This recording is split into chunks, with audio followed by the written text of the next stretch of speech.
A mensagem de hoje, a gente vai falar sobre o perfeito sumo sacerdote. Está ancorada em Hebreus 14:16, 4:14-16. E a mensagem dessa manhã eu começo fazendo uma pergunta para os irmãos. Vocês conseguem me apontar hoje aqui onde está Deus? Vocês conseguiriam me dizer onde Ele está aqui agora? Você conseguiria dizer, Dudu, está ali, está aqui. Então, pois é, onde está Deus? Pois é. Dentro dessa ótica nossa cristã, é normal a gente dizer que Deus está no próximo, está em nós mesmos, está na natureza, está no amor genuíno de algo que foi feito. Deus, normalmente a gente costuma dizer isso e não tem nada de errado nisso. Mas se você olhar para uma ótica de quem não é cristão, ou até um ateu, ele vai dizer o que para você? Eu não estou vendo Deus. Eu não vejo Deus, eu não apalpo Deus. Onde está Deus? Que Deus é esse? E um historiador chamado, até anotei aqui, Larry Hurtado, ele dizia que os cristãos da primeira era, logo depois de Jesus, eles eram, olha que interessante, eles eram acusados de serem ateus. Porque as pessoas da época, elas tinham os deuses delas, tinham os rituais, o ritual judaico do Velho Testamento, toda aquela questão onde as pessoas se ancoravam. Então ali você via a Arca da Aliança, ali você via o cajado de Arão, ali você via todas aquelas questões de Levítico ali. Então você se apegava a isso para criar uma base religiosa de um Deus e tudo mais. Depois de Cristo, isso tudo passou. Veio aquele que é perfeito. Então, essas questões são importantes, continuam sendo importantes, mas a gente não se apegava a isso. E os cristãos daquela época não tinham isso como a principal ferramenta de adoração. Eles adoravam naquele momento um Deus invisível que foi assunto aos céus, que estava neles. Então, quando eles se deparavam com esses cristãos, eles costumavam dizer, e era o que o historiador diz, que eles eram ateus, porque não existia nada em que se apegar. Eles adoram um Deus que não existe, um Deus que não se vê, não é uma imagem de outras religiões, não é. É um Deus, que Deus é esse que esses cristãos estão se apegando? Eu escrevi aqui que eles diziam o seguinte, bom, esse era um problema, entre aspas, né?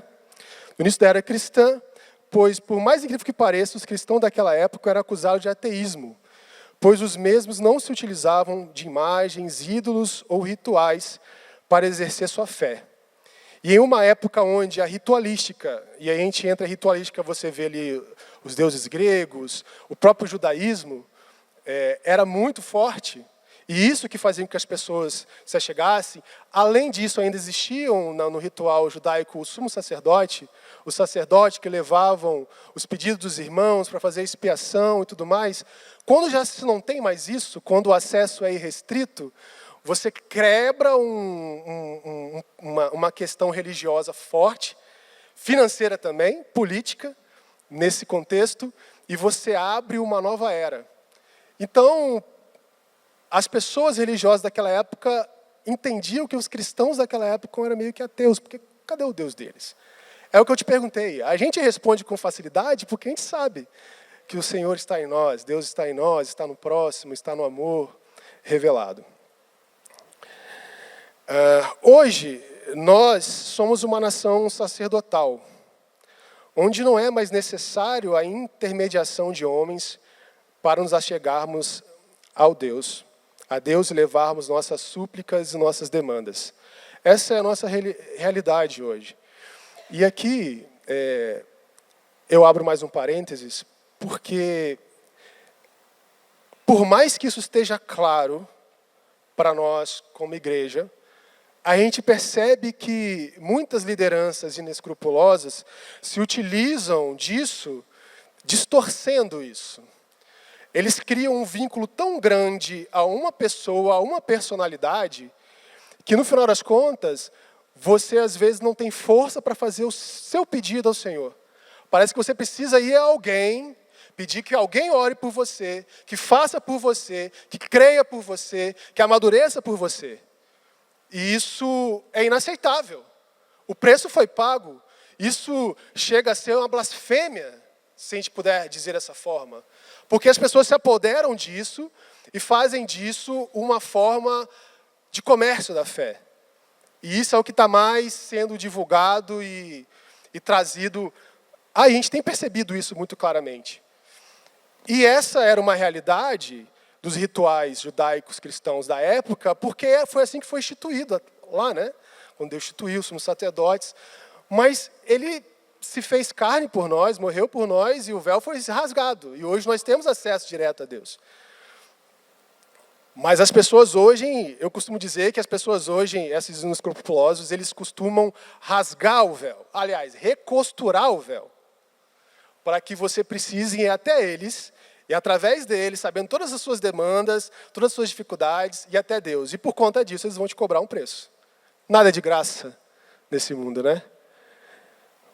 Mas o preço que foi pago por nós teve um preço altíssimo e nos deu isso de graça. Por graça, na verdade, é por graça que foi nos dado, né? Hoje nós somos uma nação sacerdotal onde não é mais necessário a intermediação de homens para nos achegarmos a Deus e levarmos nossas súplicas e demandas. Vamos ler aí, Aline, Hebreus 4, 14 e 16, que é o texto-chave dessa mensagem nessa manhã. Pode dizer. Diz assim: tendo, pois, a Jesus, o Filho de Deus, como grande sumo sacerdote, que penetrou os céus, conservemos firmes a nossa confissão. Essa parte, conservemos firmes a nossa confissão, é importante, tá, irmão? Muito importante. Porque não temos sumo sacerdote que não possa compadecer-se das nossas fraquezas. Aleluia. Antes, foi ele tentado em todas as coisas, a nossa semelhança, mas sem pecado. Acheguemo-nos, portanto, confiadamente, junto ao trono da graça, a fim de recebermos misericórdia e acharmos graça para socorro em ocasião oportuna. Aleluia. Esse é um texto libertador. É algo que é antes disso e depois disso, gente. Não existe algo tão sublime de Deus para conosco do que dizer para você assim: olha, eu com toda a minha majestade e glória vim aqui e doei por você, se fiz carne, passei por todas as suas aflições para que você tivesse acesso direto a mim, no final das contas. Não precisasse mais de uma raça específica, de um povo específico para trazer as suas demandas e súplicas. Bom, após essa introdução e a leitura do texto aos Hebreus, gostaria de acrescentar uma frase que eu não me lembro, na verdade, se eu a transcrevi, que eu acho que é a frase que a Aline vai colocar para mim, ou se eu a escrevi através de alguma mensagem que eu ouvi. Normalmente, quando eu escrevo essas frases, eu coloco o nome embaixo da pessoa que falou, e nessa eu não coloquei. Então pode ser que eu tenha ouvido uma mensagem e tenha tido esse entendimento. Além do texto de Hebreus, essa frase também vai, de certa forma, nortear a nossa mensagem nessa manhã. Que ela diz: o deserto na vida de quem anda com Cristo é a certeza do colo daquele que de fato, sabe carregar o necessitado. Bom, essa frase, ela é muito importante para mim, porque o Derones orou por mim, por mais essa minha aventura trabalhista em terras estrangeiras. E quando você se vê em locais onde você não tem isso aqui, essa proximidade, não tem esposa, não tem filhos, não tem parentes próximos, o deserto parece que ele fica um pouquinho mais quente em determinadas situações. O oásis nunca aparece, a água nunca está presente, o socorro parece que está se ausentando. Mas quando nós servimos a um Deus como nós, o colo sempre está presente. O socorro sempre é presente. Ele nunca vai deixar de existir. Então, eu convido os irmãos, com toda a força do meu coração, a experimentarem o Senhor profundamente. E terem principalmente a certeza de que Ele é o seu provedor. E quando eu falo provedor, não é só materialmente não, tá? Porque essa é uma parte da provisão do que Deus pode dar para a gente. É da sua vida. Prover o que você precisa, independente das circunstâncias. Bom, diante da misericórdia, graça que lemos no texto aos Hebreus, devemos nos municiar da certeza de que aquele que nos representa não dorme, não cansa e não falha. Quantos aqui poderiam atestar isso aqui? Porque eu sei que o meu não dorme, não cansa e não falha. Esse é o Deus que nós servimos.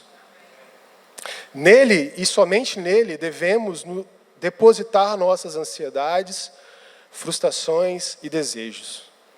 Pois ele, e somente ele, tem a capacidade real de desnudar nossas intenções e tratar de maneira acolhedora as nossas mazelas. Isso aqui é importante, irmãos, porque quando a gente abre para um outro irmão as nossas dificuldades, esse outro irmão é bem limitado, em vários aspectos. Ele pode estar cheio do Espírito Santo de Deus e te dar a direção de Deus para muitas coisas. Isso pode acontecer, tá? Estou dizendo que isso não aconteça. Mas a gente tem o costume de julgar quando a gente ouve alguma situação que vai ao encontro daquilo que a gente acredita, vai de encontro com aquilo que a gente acredita. Mas Deus não é assim.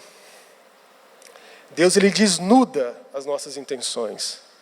E é por isso que é importante nós percebermos claramente que o acesso foi dado, que o véu de fato foi rasgado. Porque se a gente não percebe isso, a gente fica na mão desses aproveitadores. E aqui vai um alerta. Nós temos o Eli, o Derones, o Rogério hoje aqui representando o presbitério, mas temos muitos outros irmãos que fazem a função de pastoreio em meio à igreja. Amém? Mas aquele que de fato sabe das nossas particularidades, que desnuda as nossas intenções, é o nosso Senhor. Então o seu quarto muitas vezes vai ser mais importante do que um encontro. Não estou dizendo que o encontro não seja importante, muito importante. A relação horizontal da vida cristã é extremamente importante. Eu não estaria aqui se eu não tivesse os irmãos também, vocês são importantíssimos da minha vida.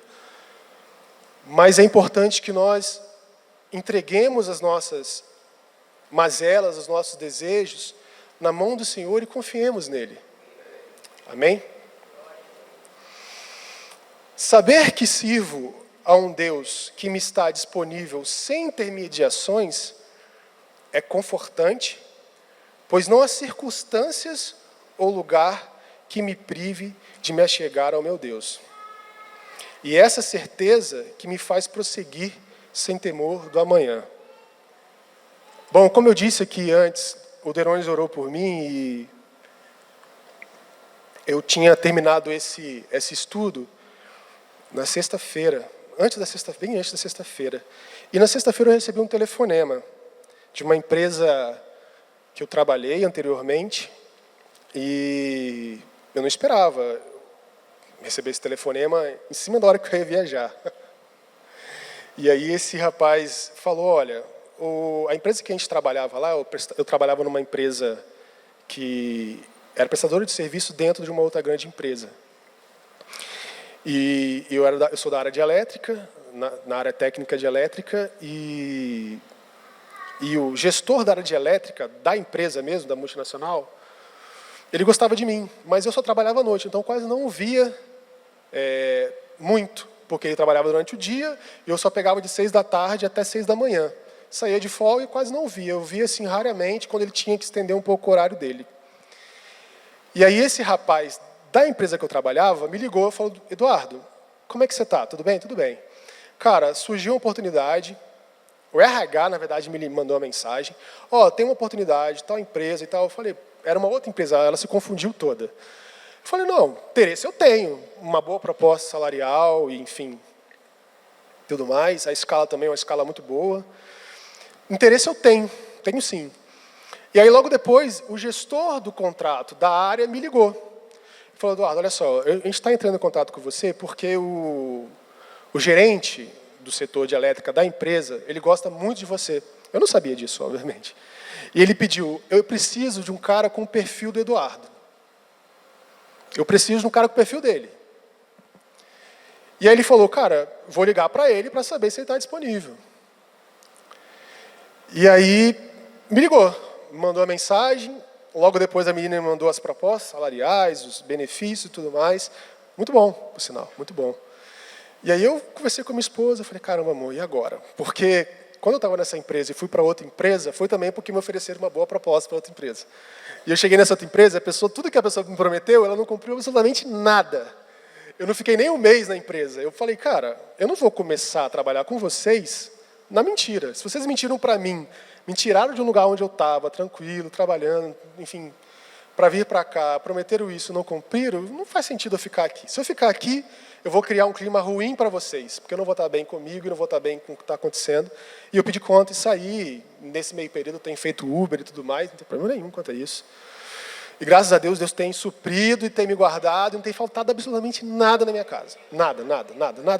E não vai faltar, porque o Deus que eu sirvo é um Deus muito bondoso para comigo e com a minha família.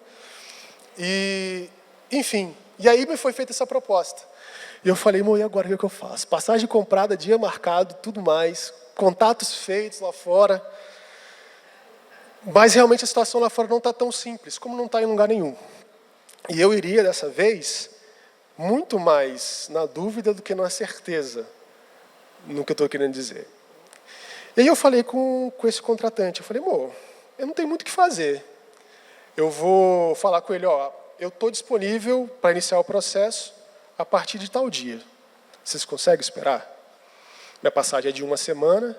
Normalmente, quando você vai, você compra a passagem de volta e você perde a volta. É de 1 semana, e eu falei, você tem disponibilidade? Ele falou, cara, é porque o cara está pedindo muito um perfil igual você. Então, eu vou esperar você. Então, beleza, vamos marcar tal dia. Ou seja, quando eu falei que pode ser 6 meses, 1 ano ou 1 semana, Deus vai dizer. Eu posso chegar lá, posso nem passar pela imigração e voltar para casa. E glória a Deus por isso. Posso chegar lá, passar pela imigração, chegar lá e não ter trabalho. E imagina, ter que me sustentar lá, sustentar minha família aqui. Imagina, não tem como. Impossível. E eu voltar com 1 semana. Posso chegar lá e o cara fala, nossa, ainda bem que você chegou, Dudu. Vai ter serviço pra caramba, a gente não vai parar de trabalhar, e enfim, vou te pagar $50 a hora, e é isso que é o que preciso para eu poder juntar o meu dinheirinho para cumprir meus objetivos aqui. Pode ser, e glória a Deus por isso.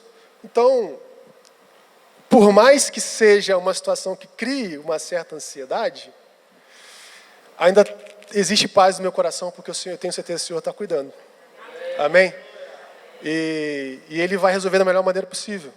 Então, eu estava na dúvida, porque eu poderia ser barrado na migração, porque isso pode acontecer, como qualquer migração que existe, isso pode acontecer. Como turista, você pode ser barrado.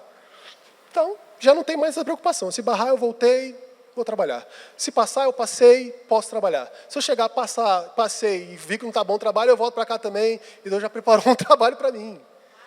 Graças a Deus por isso. Então, é exatamente no final do versículo que fala no tempo oportuno, que Ele socorre a gente, é no tempo oportuno. Às vezes é no final do segundo tempo, naquele acréscimo de 10 minutos, quem é vascaíno sabe disso. Que os milagres acontecem. Ontem foi mais um exemplo disso. É sempre no sofrimento o negócio. Entendeu? Então, às vezes é no acréscimo mesmo. Mas o acréscimo para a gente é o tempo oportuno de Deus. E a gente tem que estar atento para essas coisas. Sabe? E eu dou graças a Deus por isso. Vamos lá. Saber que sirvo a um Deus que me está disponível, sem intermediações, eu vou ler novamente essa parte, é confortante, pois não há circunstâncias ou lugar que me prive de me achegar ao meu Deus. E essa certeza que me faz prosseguir, sem temor do amanhã, e confiante que a perfeita vontade dele se revela na minha vida, nas horas boas e nas horas ruins. Pois os propósitos dele se revelam no meu crescimento, que se é possível, quando ousadamente, e aí entramos lá em Hebreus novamente, me achego a ele e me humilho diante da sua bondade. Essa é uma chave importante. Não termos medo de nos achegarmos a ele, nos humilharmos diante dele, levarmos nossas petições. Portanto, irmãos, nós já cheguemos com ousadia perante o nosso Deus, o nosso Rei, e encontremos alívio para as nossas almas. Eu tenho certeza que tem irmãos aqui passando por dificuldades enormes. Como eu disse no retiro, no meu lar, tenho passado ainda, não está resolvido, mas o céu tem limpado bastante, né, amor? Muito. Inclusive, o relato que a gente teve de céus escuros na vida de uma pessoa muito importante para nós, hoje já é céu azul. Ele disse isso, a pessoa disse isso, encarcerada. Eu nunca vi um céu azul, foi o relato dele, nunca vi um céu azul como eu tenho visto agora. Portanto, eu tenho certeza que tem irmãos aqui com dificuldades, com demandas, com situações para ser resolvidas, e às vezes não tem força para chegar diante de Deus, se acha às vezes muito indigno ou coisa do tipo. E eu faço um apelo aqui. Não existe nada e nem ninguém, em nenhuma circunstância, que possa te privar da presença do Senhor. O preço foi pago. O que tinha que ser feito foi feito. O que nós podemos ofertar para você nessa manhã, como irmãos, é um abraço, às vezes um conselho, uma ajuda financeira, uma ajuda alimentar, enfim, aquilo que humanamente a gente pode, mas existe coisas que a gente não chega.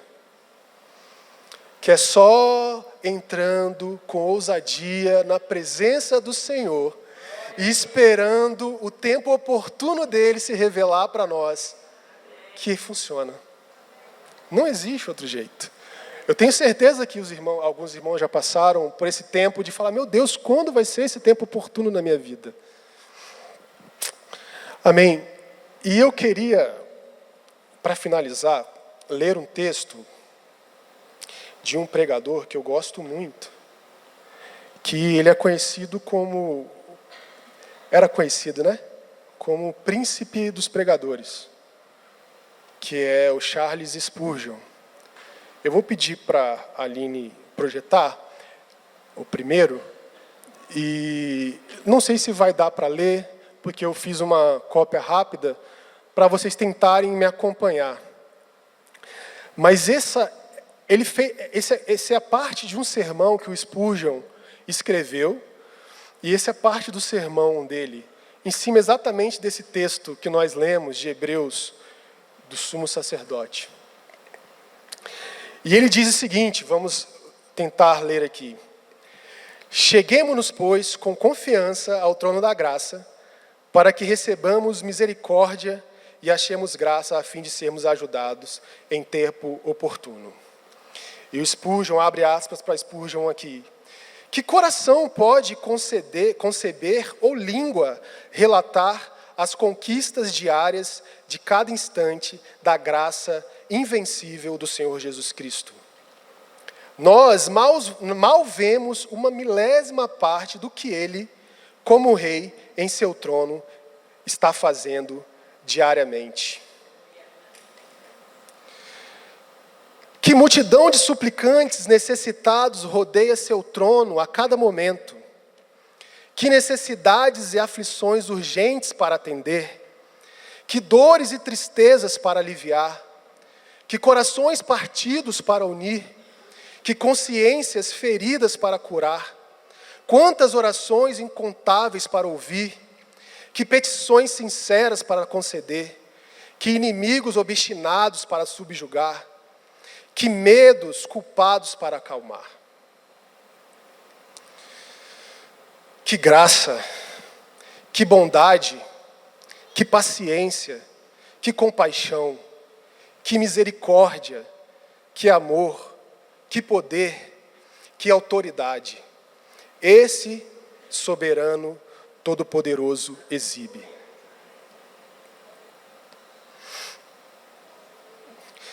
Nenhuma circunstância é insignificante demais, olha aí.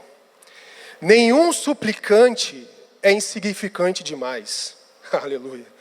Nenhum caso é difícil demais, nenhuma dificuldade é grande demais, nenhum buscador é importuno demais, nenhum mendigo é esfarrapado demais, nenhum falido é pobre demais, nenhum devedor é insolvente demais, para ele não notar e não aliviar. Aleluia. Sentado em seu trono de graça, seu olho onisciente vê tudo, sua mão onipotente agarra tudo, seu coração amoroso abraça tudo. Aqueles que o Pai acolheu, aqueles que Ele mesmo redimiu pelo seu sangue, e aqueles que o abençoado Espírito vivificou em vida por seu poder invencível.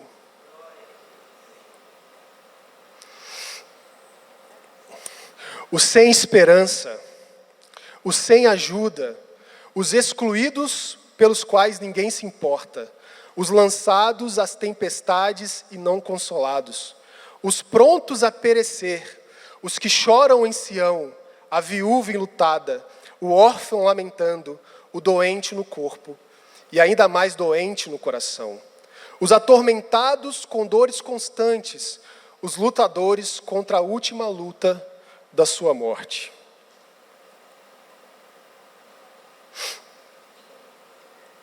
Aleluia. Oh, que multidão de objetos dignos de pena rodeia o seu trono, e todos precisam de um olhar dos seus olhos. Aleluia. Uma palavra dos seus lábios, um sorriso do seu rosto, um toque da sua mão.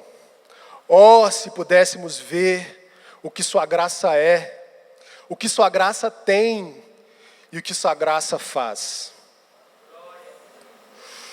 Aleluia. E se pudéssemos sentir mais o que ela está fazendo em nós e por nós, teríamos visões mais elevadas do reinado da graça, agora exercido nas alturas pelo Rei entronizado em Sião.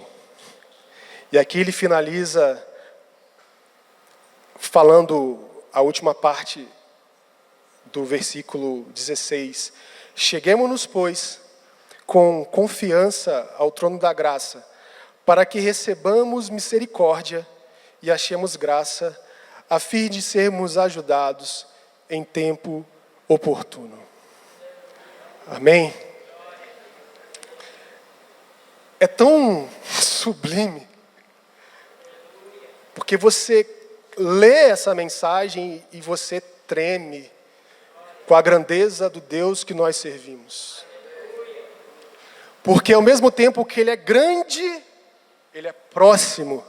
Porque você, Rogério, não se chegaria à frente do rei sem ser convidado.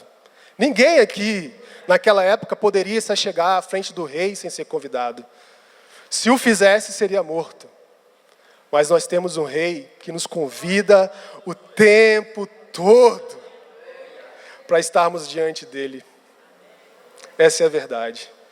E no tempo oportuno, como eu tenho certeza que foi na vida de muitos irmãos aqui, tem sido da minha e há de ser ainda, Ele há de nos socorrer das nossas aflições. Amém? Que o Senhor nosso Deus, gracioso Pai, que tem me acompanhado todos os dias da minha vida, que tem acompanhado a vida dos irmãos, que Ele continue com vocês, dando graça, sabedoria, paz, em verdade e amor. e que vocês encontrem graça no tempo oportuno de Deus para a vida de vocês. O Senhor os abençoe.